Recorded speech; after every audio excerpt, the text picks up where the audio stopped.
মরতেই তো হবে। হিংসা করে লাভটা কি? মরতেই তো হবে। মিথ্যা সাক্ষী দিয়ে লাভটা কি? মরতেই তো হবে। দুনিয়ার দল করে লাভটা কি? মরতেই যখন হবে, দল করে যাব কার দল? আসতে বলবেন না, কার দল? দল করতে হবে কোনটা? এমন ফয়সালা বুঝে কোরআনের নাই। আসতে বলবেন না, আছে না নাই? বেনামাজির দল, সুদখোরদের দল, চাঁদাবাজদের দল, সন্ত্রাসীদের দল, খুনিদের দল। দল করব কার? আসতে বলবেন না, কার? দল করব নবীদের। কাদের? নবীদের দল। আল্লাহর দল করব আমরা, নবীর দল করব আমরা। সেই দলের নেতার দিকে তাকালে যদি নবীর কথা মনে হয়, সে হবে আমার লিডার। চোরের পক্ষে যাব না, ডাকাতের পক্ষে যাব না, সুদের পক্ষে যাব না, জেনার পক্ষে যাব না। এমন দল আমার দেশে আছে, নেতাকে খুশি করার জন্য মেয়ে তারা হাতে তুলে দেয়। যেরকম নাউজুবিল্লাহ, আছে না নাই? একটা কুমারী মেয়েকে তার হাতে উঠায় দেয় যে স্যার আপনার জন্য উপহার নিয়ে এসেছি। নাউজুবিল্লাহ বলবেন না? এমন লাম্পট্য নেতৃত্বের মুখে আমরা জুতা মারি, দ্রুত মারি। আছে না নাই? কোন নোংরামির পক্ষে আমরা যাব না, আমরা আল্লাহর দল করব। জোরে বলি ইনশাআল্লাহ। কারণ আমার ভিতরে থাকতে হবে মৃত্যুর চিন্তা। কিসের চিন্তা বলেন? কিসের চিন্তা বলেন? আর কার ভয়? আসলে কার ভয়? আল্লাহর ভয়। দুনিয়াতে আছি, মার পেট থেকে আসছি, আলেম আর ওয়াহে ছিলাম, এটাও পাড়ি দিয়ে আসছি। রুহের জগতে আমাকে প্রশ্ন করা হয়েছিল, আমি কি তোমার রব নই? আলাস্তু বিরাব্বিকুম। সেদিন আমরা কি বলেছি? না না, হ্যাঁ বলেছি। হ্যাঁ বলেছে। ক্বালু বালা, হ্যাঁ তুমি আমার রব। হয়তো বলবেন হুজুর আপনি তো বললেন, আমরা শুনলাম, মনে তো নাই। বলতে পারেন, কিন্তু কোরআন বলছে আলাস্তু বিরাব্বিকুম, আমি কি তোমার রব নই? ক্বালু বালা, আমরা অবশ্যই সেদিন বলে আসছে, হ্যাঁ তুমি আমার রব। আমরা অনেক কিছুই বলেছি, কিন্তু আমাদের মনে না থাকলেও বলে এসেছি। মার পেটে ছিলাম 10 মাস, মনে আছে কার? কার হাত তোলেন। কারো মনে আছে? মনে তো নাই, কিন্তু ছিলাম কিনা বলে। দুধ খাইছি 2 বছর, কার কার মনে আছে? হাত তোলেন। মনে হতো নাই, কিন্তু কি দুধ খাইছি কিনা বলে। তো দুধ খাওয়া যেমন সত্য, মার পেটে 10 মাস থাকা যেমন সত্য, রুহের জগতে আল্লাহ পাক আমাকে প্রশ্ন করেছেন, আমি কি তোমার রব নই? হ্যাঁ তুমি আমার রব, এটাও মহাসত্য। বলে এসেছি, স্বীকৃতি দিয়ে এসেছি। আর ওয়াহ চলে গেছে আলমে বুতুন, মার পেট চলে গেছে আলমে জাহানে আসি। এই দুনিয়ার এই অক্সিজেন যখন আমার নেওয়া বন্ধ হবে, তখন আমরা চলে যাব কোথায়? যখন কোথায় যাব আমরা? কবরে। কবরে যাওয়ার আগ দিয়ে আমার শ্বাস প্রশ্বাস যখন বন্ধ হবে, নিথর দেহ যখন পড়ে থাকবে, অচিন পাখি ভিতর থেকে খাঁচা থেকে বের করবে যে ফেরেশতা, তার নাম কি? মালাকুল মাউত। তার নাম কি বলেন? মালাকুল মাউত। এটা মারাত্মক একটা ফেরেশতা। ও যখন আসবে কোনো ছাড় নাই। মারাত্মক ভয়ঙ্কর অবস্থা। এই মৃত্যুর যন্ত্রণা কেউ বর্ণনা করে বলতে পারবে না, কারো পক্ষেই সম্ভব না। কেউ এটা বলতে পারবে না। কোন এক পয়গম্বর একদিন আল্লাহকে বলছেন, আল্লাহ মৃত্যুর স্বাদটা আমি একটু বুঝতে চাই, তুমি একটু আমারে বুঝায় দাও। সঙ্গে সঙ্গে তার মৃত্যু হয়ে গেল। মৃত্যু হওয়ার পরে তাকে আবার জিন্দা করা হলো। জিন্দা করার পরে বলা হলো, মৃত্যুর যন্ত্রণা তোমার কাছে কেমন মনে হলো? সঙ্গে সঙ্গে বলছে, আল্লাহ আমার কাছে মনে হলো একটা জীবন্ত মানুষের মাথা থেকে চামড়াগুলো টেনে টেনে পা পর্যন্ত নিয়ে আসলে যে কষ্ট হয়, তার চেয়ে বেশি কষ্ট আমার মৃত্যুর সময় হয়েছিল। সঙ্গে সঙ্গে বলা হলো, ও আল্লাহর পয়গম্বর, তোমাকে আজকে যে জান কবজটা করানো হয়েছে সবচেয়ে আসানের সাথে সবচেয়ে সহজ করে, দরদ করে। এই দরদের জান কবজের কষ্ট যদি এমনটা হয়, আমার বন্ধুগণ সেই মৃত্যুর যন্ত্রণা সবার সামনে বুঝি নাই। আছে না নাই? আচ্ছা, আল্লাহ রাব্বুল আলামিন বলেন, ওয়াজাআত সাকরাতুল মাউত বিল হাক্কি যালিকা মা কুনতা মিনহু তাহিদ। সূরা কফ আয়াত নাম্বার 19। আল্লাহ রাব্বুল আলামিন বলেন, যারা পারেন ঠোঁট মিলিয়ে বলুন আমার সঙ্গে সওয়াব পাবেন। মিনহা খালাকনাকুম ওয়া ফিহা নুঈদুকুম ومنها نخرجكم تارة أخرى। সূরা তাহা আয়াত নাম্বার 55। মাটি থেকে সৃষ্টি করা হয়েছে তোমাকে, আবার তোমাকে মাটিতেই যেতে হবে, আল্লাহর সামনে তোমাকে হাজির হতে হবে। আমরা আল্লাহর সামনে লজ্জা নিয়ে হাজির হতে চাই না সম্মান নিয়ে হাজির হতে চাই? লজ্জা নিয়ে না সম্মান নিয়ে? সম্মান নিয়ে হাজির হবে। এই জন্য আমরা আমলগুলো নিব বাম হাতে না ডান হাতে? বাম হাতে না ডান হাতে? চুরি করা আমল কোন হাত? ডাকাতি করা আমল কোন হাত? সন্ত্রাসী করা আমল কোন হাত? আল্লাহর পথে দান করা কোন হাত? যাকাত দেওয়া কোন হাত? নামাজ পড়া কোন হাত? আল্লাহর দল করা কোন হাত? আল্লাহর হাত ডান হাত। ডানপন্থী আমরা হয়ে যাব, ডান হাতে আমলনামাগুলো নিয়ে যাব। ওয়াস-সাবিকুনাস সাবিকুন উলাইকাল মুকাররাবুন, আমরা অগ্রগামী হব। ওয়াসারিউ ইলা মাগফিরাতিন মির রাব্বিকুম ওয়া জান্নাতিন আরদুহাস সামাওয়াতি ওয়াল আরদ উইদ্দাত লিল মুত্তাকিন। বান্দারে, জান্নাতের দিকে অলস হয়ে যেও না, দৌড়ায় যাও। জান্নাতের দিকে দৌড়ায় যাও। কয়েকদিন আগে শুহাদায়ে উহুদ দেখে আসলাম, বদর দেখে আসলাম। বদর যুদ্ধের দিন একজন সাহাবী নবীর সামনে দাঁড়ানো। রাসূল বলছেন, সাহাবীরা, এমন একটা যুদ্ধের কথা বলবো নাকি যে যুদ্ধে শাহাদাত বরণ করলে পরে তার জন্য আসমান জমিন বরাবর প্রশস্ত, তার জন্য জান্নাত দেওয়া হবে। এক সাহাবী খেজুর খাচ্ছিলেন, অর্ধেক খেজুর খেয়ে অর্ধেক খেজুর ফেলে দিলেন।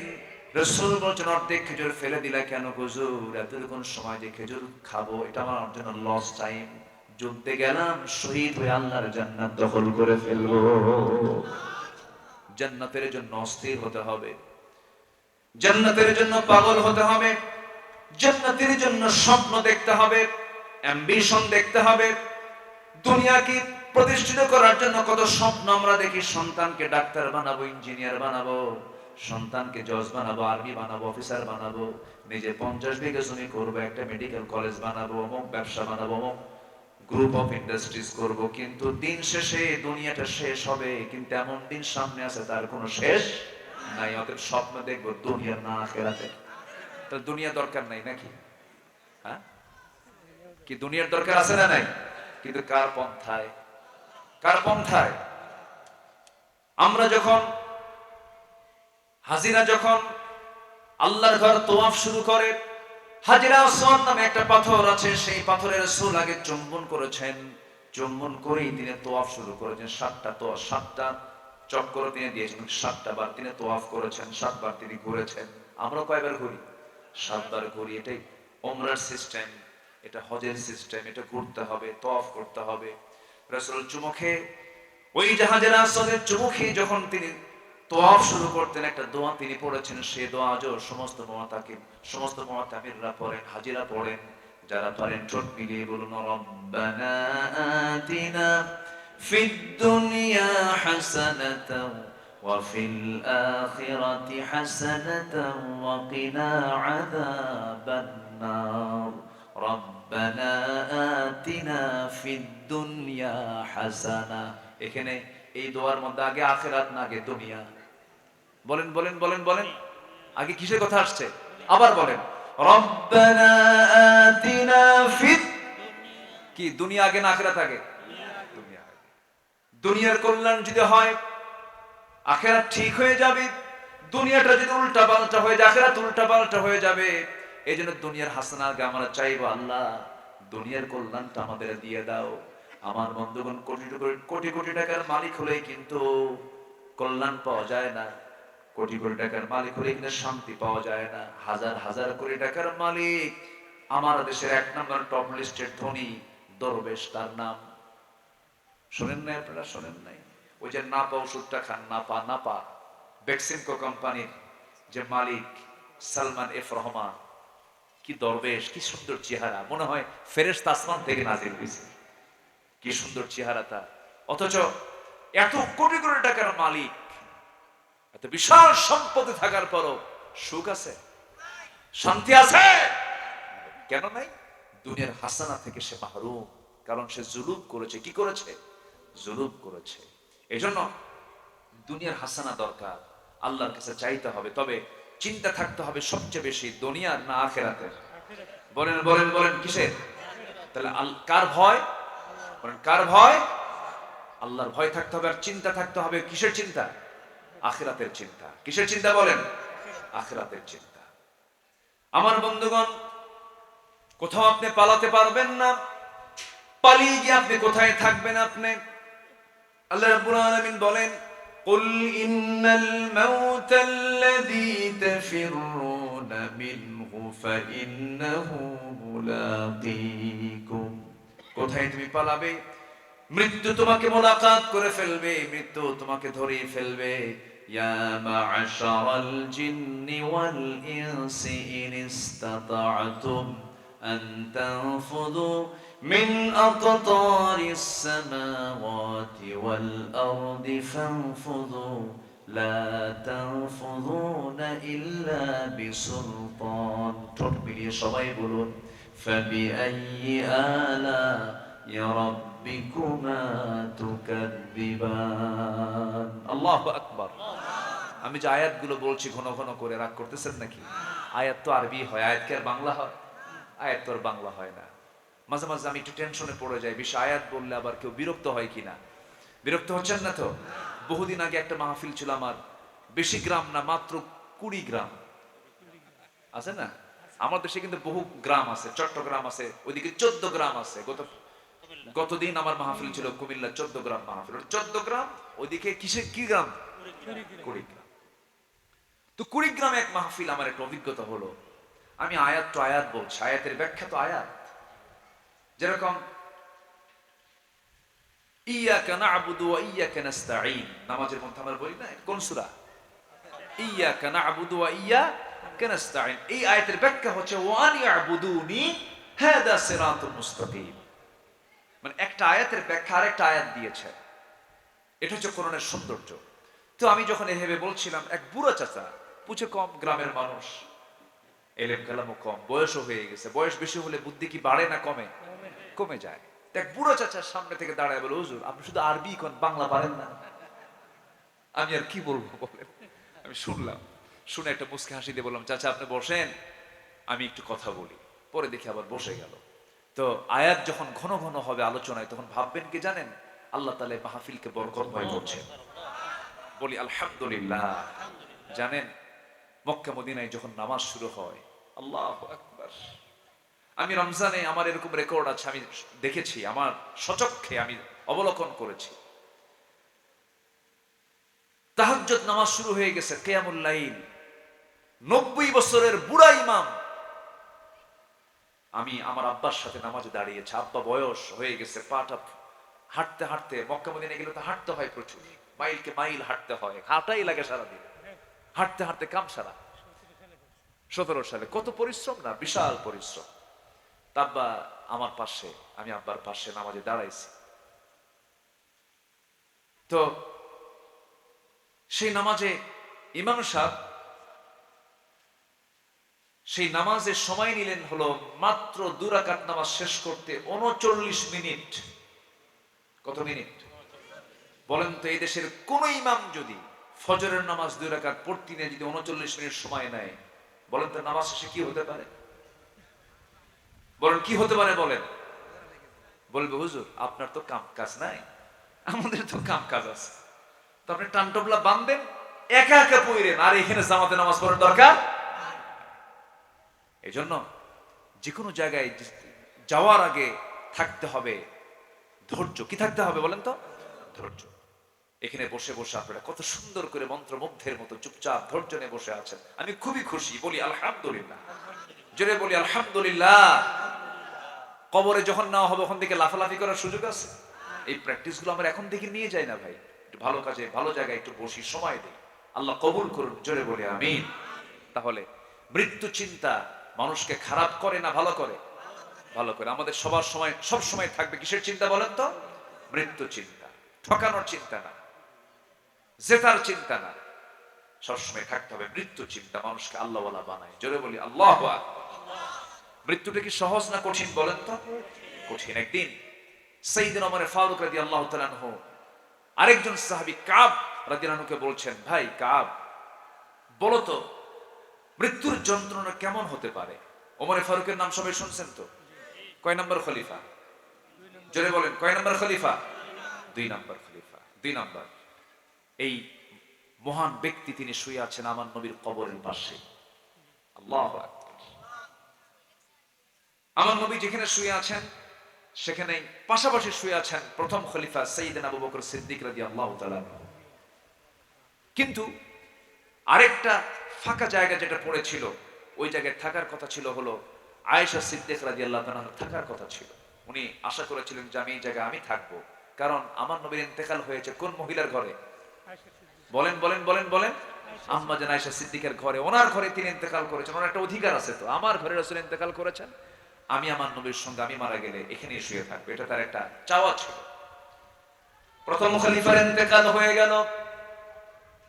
আম্মা জান আয়েশা সিদ্দিক রাদিয়াল্লাহু আনহা তার বাবা আবু বকর সিদ্দিক রাদিয়াল্লাহু আনহুকে তার কথা অনুযায়ী, পরামর্শ অনুযায়ী নবীর কবরের পাশেই তার দাফন করা হলো। এরপরে যতটুকু জায়গা ছিল ওই জায়গা আম্মা জান আয়েশা থাকার চেষ্টা করেছিলেন, থাকার জন্য চিন্তা করেছিলেন। দ্বিতীয় খলিফা ওমর ফারুকের সময়, তার যখন মৃত্যুর সময় হয়ে গেছে, একজন জালিম এসে তার পিছন দিক দিয়ে তরবারির আঘাত করে চাকু মারে, রক্তাক্ত হয়ে তিনি জমিনে পড়ে যান। তার সারা জীবনের দোয়া ছিল আল্লাহুম্মা রযুকনি শাহাদাতান ফি সাবিলিক ওয়াজআল মাউতি ফি বালাদি রাসূলিক। ও আল্লাহ, তুমি আমাকে শহীদের দরজা দান করো এবং মৃত্যু যদি দাও এই নবীর শহরে আমার মৃত্যু দিবা। এই তো সারা জীবন করেছেন, শহীদও তিনি হয়েছেন। রক্তাক্ত অবস্থায় পড়ে আছেন, মারা যান নাই। তার ছেলে আব্দুল্লাহকে ডাক দিয়ে বলছেন, আব্দুল্লাহ, উম্মাহাতুল মুমিনিন আয়েশা সিদ্দিকের কাছে গিয়ে বলো আমার বড় শখ, আমার রাসূল শুয়ে আছেন, তার পাশে আমার বন্ধু আবু বকর শুয়ে আছেন, আমি আমার নবীর পাশে শেষ ঘুমটা ঘুমাতে চাই, আমি আমার নবীর পাশে শুইতে চাই। দেখো তো আমার জন্য আয়েশা কোনো জায়গা দিতে পারে নাকি? এর মালিকেরা তো আয়েশা, দেখো তো আয়েশার কাছে এই প্রস্তাবটা দাও, দেখো তো রাজি হয় নাকি। যখন প্রস্তাবটা দেওয়া হলো, আম্মা জান আয়েশা সিদ্দিকা কান্নায় ভেঙে পড়লেন। তিনি মনে মনে ভাবলেন, জগৎ বিখ্যাত একজন দ্বিতীয় খলিফাতুল মুসলিমিন, তিনি আমার কাছে যখন প্রস্তাবটা দিয়ে দিলেন, আমি আমার জায়গা দান করে সেই জায়গা আমি ওমরকে দিয়ে দিলাম। আমার নবীর পাশে কয়জন সাহাবী শুয়ে আছেন? দুজন। একজনের নাম কি? আরেকজনের নাম কি? ওমর রাদিয়াল্লাহু তাআলা আনহুমা। এই দুজন সাহাবী শুয়ে আছেন। কবর জিয়ারত করলাম কয়েকদিন আগে। আমার নবীর কবর, অর্থাৎ আমার নবীর ঘর, মিন বাইতি ও মিম্বারি রাওদাতুম মিন রিয়াদিল জান্নাহ। নবীজি যে মিম্বারে বসে খুতবা দিতেন এবং তার ঘরটা এতটুকু অংশকে রাসূল বলেছেন, এই দুনিয়ার জিন্দেগিতেও সাহাবীরা জেনে রেখে দিও, এইটুকু অংশ হলো জান্নাতের টুকরা। যেরকম সুবহানাল্লাহ। কিসের টুকরা? জান্নাতের টুকরা। আমি ফজরের একটু আগ দিয়ে 4টার দিকে আমি সেই রাওদাতুম মিন রিয়াদিল জান্নাহ, জান্নাতের টুকরায় ঢোকার জন্য অনুমোদন পেলাম। ঢুকলাম। এখন তো অনলাইন সিস্টেম, হ্যাঁ সিরিয়াল নিতে হয়। ঢুকলাম। আপনি তো সিরিয়ালে ঢুকেছেন, আর এখন অনলাইন সিস্টেম করেছে। তো অনলাইনে আমি ভোর 4টার দিকে তাহাজ্জুদের সময় আমি ভিতরে ঢুকলাম। ঢোকা মাত্রই দেখি আল্লাহু আকবার, আমার দেশে 20 থেকে 30 জন সেখানকার খেদমতে খাদেম হিসাবে তারা এখান থেকে চলে যাওয়ার পর সেখানে চাকরি পেয়েছে।